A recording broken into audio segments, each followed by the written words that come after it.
Hello, welcome to another Duel Arena video. Today I'm going to show you how to create an account in Duel Arena.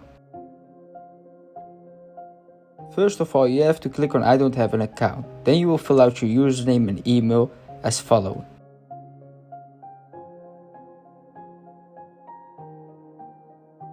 Then you will have to select character. In order to create a character, you can choose from female or male. I'm going with male.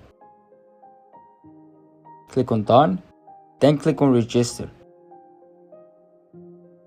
The register will direct you to a browser where you can connect your wallet ID to your account. This is necessary because we need to verify your NFTs. You will need to sign it and afterwards copy the button. After this, you will need to go back to the game and it will directly log you in. In this page, you're able to see servers, whether you want to play USA or Europe. For now, I'm going to click Europe and then everything will be done. Congratulations, you're now a player in Duel Arena. And if you don't know what to do, go back to the homepage and watch the demo video. It will tell you a lot about the game. Thanks for watching.